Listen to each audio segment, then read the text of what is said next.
أعوذ بالله من الشيطان الرجيم بلى من أوفى بعهده واتقى فإن الله يحب المتقين. الحمد لله رب العالمين والصلاة والسلام على أشرف الأنبياء والمرسلين وعلى آله وصحبه ومن استنى بسنته إلى يوم الدين. اللهم اجعلنا منهم ومن الذين آمنوا وعملوا الصالحات وتواصوا بالحق وتواصوا بالصبر. آمين يا رب العالمين. Assalamu alaikum. Quran Weekly. In today's small reminder, I'd like to share with you the 76th ayah of Surah Ali Imran. And in this ayah, Allah Azza wa Jal talks very beautifully about a connection between one expectation He has from us and the concept of taqwa. So we all have heard about the consciousness of Allah or the fear of Allah or protecting ourselves from the displeasure of Allah and the term taqwa and how many times it's used in the Quran. And I wanted to share this particular ayah with you because the goal of Ramadan, as Allah Himself described it, is لَعَلَّكُمْ تَتَّقُونَ, so you can have taqwa. So you can develop a consciousness of Allah and a sense of protecting yourself from crossing the line that Allah wouldn't want you to cross. That's taqwa, and that's the goal of Ramadan.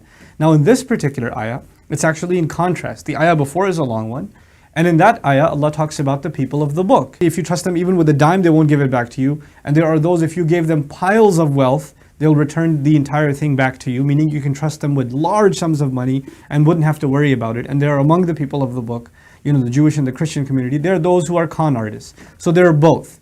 And the idea behind that is don't judge all of them. Don't be, either overly trusting of them, and at the same time don't be overly skeptical of them. They're all individual cases. But after that, Allah makes this case. And this case is بَلَا مَنْ أَوْفَى بِعَهْدِهِ وَاتَّقَى فَإِنَّ اللَّهَ يُحِبُّ الْمُتَّقِينَ.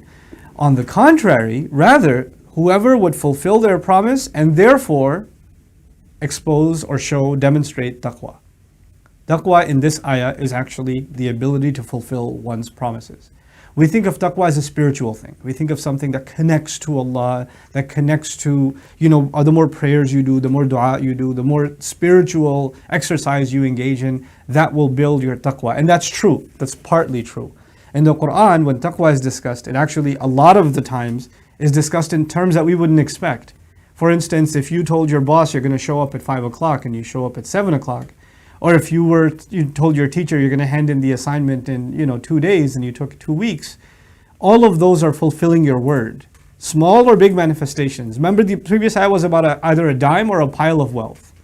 Right? So small or big. And this ayah is not about the people of the book anymore, because it's بَلَا مَنْ أَوْفَى وَاتَّقَى, whoever would fulfill their promise and therefore demonstrate taqwa. The waw here is waw al-bayaniyah, what's called a waw of clarification. Here's how you put that simply. Rather, whoever would fulfill his promise, i.e., whoever would have taqwa. It's like Allah equated those two things. Subhanallah.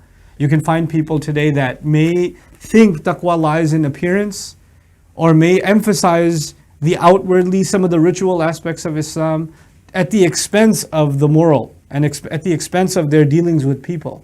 And in this ayah, it is as though Allah is saying that the outwardly should actually manifest with the inwardly and also with the dealings with people. That our dealings with people have to be right. So this is the month that you and I have to fix our relationships with people and fulfill the obligations we've made. Now there are two kinds of obligations, very briefly. Obligations that are on paper or contractual, where you actually owe someone something, or verbal, right? That's one kind, where you physically made an agreement. But then there are relationships, and each relationship is a kind of agreement too. In other words, my relationship with my parents is a type of agreement. My relationship with my spouse or my kids, or even my neighbor, these are all a kind of unwritten, unspoken, kinds of agreements in which you owe something to them and they owe something to you. In light of this ayah, part of my taqwa is to do my proper diligence towards my children, towards my spouse, towards my parents, towards my friends, towards other people.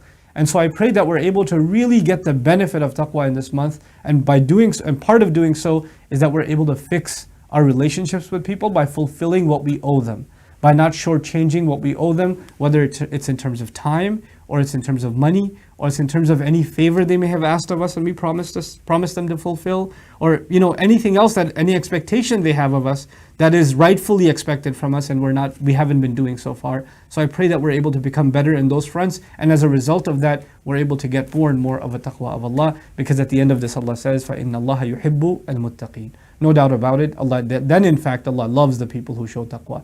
In other words, Allah loves this effort that you and I are going to make. Barakallahu li wa lakum. Wassalamu alaikum wa rahmatullahi wa barakatuh.